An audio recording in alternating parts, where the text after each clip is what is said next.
मनुष्य ने यह समझ रखा है कि मन को कब्जे में करना बहुत आवश्यक है। मन नहीं लगा तो कुछ नहीं हुआ।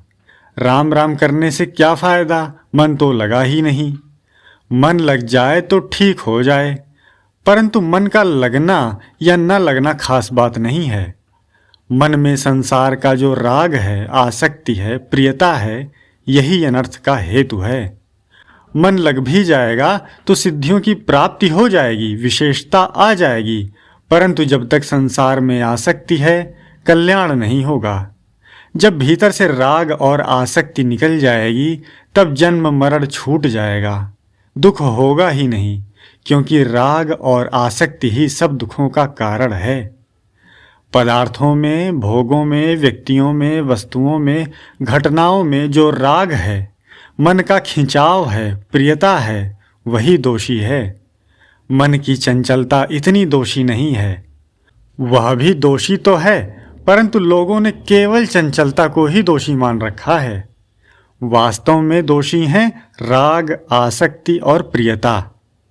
साधक के लिए इस बात को जानने की बड़ी आवश्यकता है कि प्रियता ही वास्तव में जन्म मरण देने वाली है। ऊंच नीच योनियों में जन्म होने का हेतु गुणों का संग है। आसक्ति और प्रियता की तरफ तो ख्याल ही नहीं है, पर चंचलता की तरफ ख्याल होता है। विशेष लक्ष्य इस बात का रखना है कि वास्तव में प्रियता बांधने वाली चीज है। मन की चंचलता उतनी बांधने वाली नहीं है। चंचलता तो नींद आने पर मिट जाती है, परंतु राग उसमें भी रहता है। राग को लेकर वह सोता है। मुझे इस बात का बड़ा भारी आश्चर्य है कि मनुष्य राग को नहीं छोड़ता। आपको रुपए बहुत अच्छे लगते हैं, आप मान बड़ाई प्राप्त करने के लिए 10-20 लाख रुपए खर्च भी कर दोगे, परंतु रुपयों में जो राग है वह आप खर्च नहीं कर सकते। रुपयों ने क्या बिगाड़ा है? रुपयों में जो राग है, प्रियता है, उसको निकालने की जरूरत है। इस तरफ लोगों का ध्यान ही नहीं है, लक्ष्य भी नहीं है, इसलिए आप इस पर ध्यान दें। यह तो राग है, इसकी महत्ता भीतर जमी हुई है। वर्षों से सत्संग करते हैं, विचार भी करते हैं, परंतु उन पुरुषों का भी ध्यान नहीं जाता कि इतने अनर्थ का कारण क्या है। व्यवहार में, परमार्थ में, खान पान, लेन देन में सब जगह राग बहुत बड़ी बाधा है।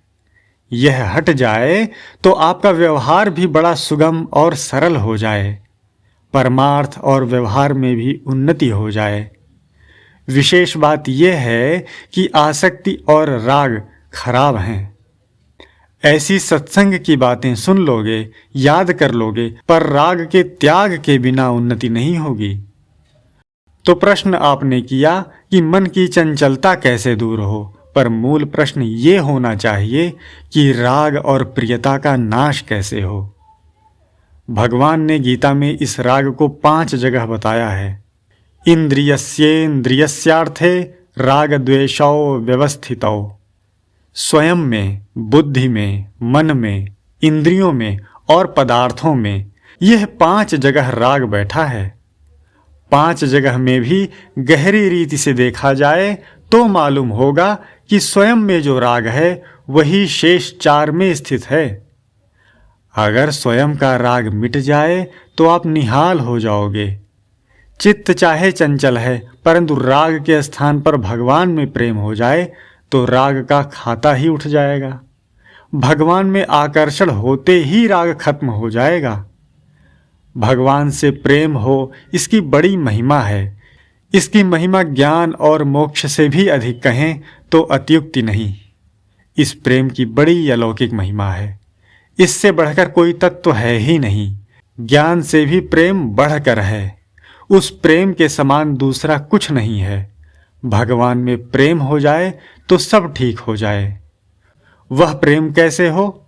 संसार से राग हटने से भगवान में प्रेम हो जाए। राग कैसे हटे? भगवान में प्रेम होने से। दोनों ही बातें हैं। राग हटाते जाओ और भगवान से प्रेम बढ़ाते जाओ। पहले क्या करें? भगवान में प्रेम बढ़ाओ।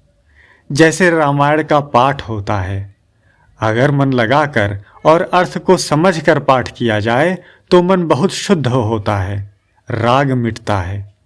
भगवान की कथा प्रेम से सुनने से भीतर का राग स्वतः ही मिटता है और प्रेम जागृत होता है। उसमें एक बड़ा विलक्षण रस भरा हुआ है। पाठ का साधारण अभ्यास होने से तो आदमी उकता सकता है, परंतु जहां रस मिलने लगता है वहां आदमी उकताता नहीं। इसमें एक विलक्षण रस भरा है, प्रेम। आप पाठ करके देखो, उसमें मन लगाओ, भक्तों के चरित्र पढ़ो, उससे बड़ा लाभ होता है, क्योंकि वह हृदय में प्रवेश करता है। जब प्रेम प्रवेश करेगा तो राग मिटेगा, कामना मिटेगी। उनके मिटने से निहाल हो जाओगे। यह विचार पूर्वक भी मिटता है, पर विचार से भी विशेष काम देता है प्रेम। प्रेम कैसे हो? जो संत ईश्वर भक्त जीवन मुक्त हो गए, उनकी कथाएं गा सदा मन को शुद्ध करने के लिए। मन की शुद्धि की आवश्यकता बहुत ज्यादा है। मन की चंचलता की अपेक्षा अशुद्धि मिटाने की बहुत ज्यादा जरूरत है। मन शुद्ध हो जाएगा तो चंचलता मिटना बहुत सुगम हो जाएगा। निर्मल होने पर मन को चाहे कहीं पर लगा दो। कपट, छल, छद्म भगवान को सुहाते नहीं, परंतु इनसे आप डरते ही नहीं। झूठ बोलने से, कपट करने से, धोखा देने से इनसे तो बाज आते ही नहीं। इनको तो जानबूझ कर करते हो, तो मन कैसे लगे? बीमारी तो आप अपनी तरफ से बढ़ा रखे हो। इसमें जितनी आसक्ति है, प्रियता है, वह बहुत खतरनाक है। विचार करके देखो, आसक्ति बहुत गहरी बैठी हुई है। भीतर पदार्थों का महत्व बहुत गहरा बैठा हुआ है। यह बड़ी भारी बाधक है। इसे दूर करने के लिए सत्संग और सतशास्त्रों का अध्ययन करना चाहिए, जिससे बहुत आश्चर्यजनक लाभ होता है। मन कैसे स्थिर हो? मन को स्थिर करने के लिए बहुत सरल युक्ति बताता हूं। आप मन से भगवान का नाम लें और मन से ही गणना रखें। राम राम राम, ऐसे राम का नाम लें। 1 राम, 2 राम, 3 राम, 4 राम, 5 राम। ना तो 1 2 3 बोलें, ना अंगुलियों पर रखें, ना माला पर रखें। मन से ही तो नाम लें और मन से ही गणना करें।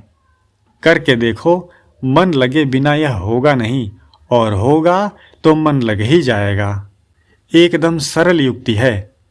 मन से ही तो नाम लो, मन से ही गिनती करो, और फिर तीसरी बार देखो तो उसको लिखा हुआ देखो। राम, ऐसा सुनहरा चमकता हुआ नाम लिखा हुआ दिखे।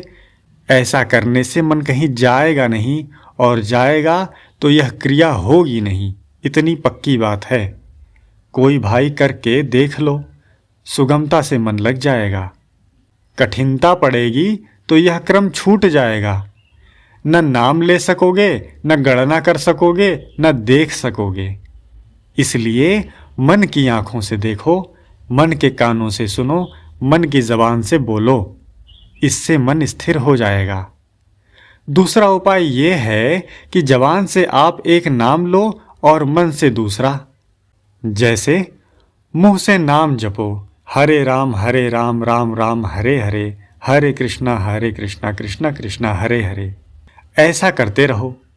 भीतर राम राम राम कहकर मन लगाते रहो। देखो मन लगता है या नहीं। ऐसा संभव है, तभी बताता हूं। कठिन इसलिए है कि मन आपके काबू में नहीं है। मन लगाओ, इससे मन लग जाएगा। तीसरा उपाय बतावें। अगर मन लगाना है तो मन से कीर्तन करो। मन से ही रागनी में गाओ, मन लग जाएगा। जबान से मत बोलो, कंठ से कीर्तन मत करो, मन से ही कीर्तन करो और मन की रागनी से भगवान का नाम जपो। पहले राग को मिटाना बहुत आवश्यक है, और राग मिटता है सेवा करने से। उत्पन्न और नष्ट होने वाली वस्तुओं के द्वारा किसी तरह से सेवा हो जाए, यह भाव रखना चाहिए। परमार्थिक मार्ग में, अविनाशी में, भगवान की कथा में अगर राग हो जाए तो प्रेम हो जाएगा। भगवान में, भगवान के नाम में, गुणों में, लीला में आसक्ति हो जाए तो बड़ा लाभ होता है। अपने स्वार्थ और अभिमान का त्याग करके सेवा करें तो भी राग मिट जाता है।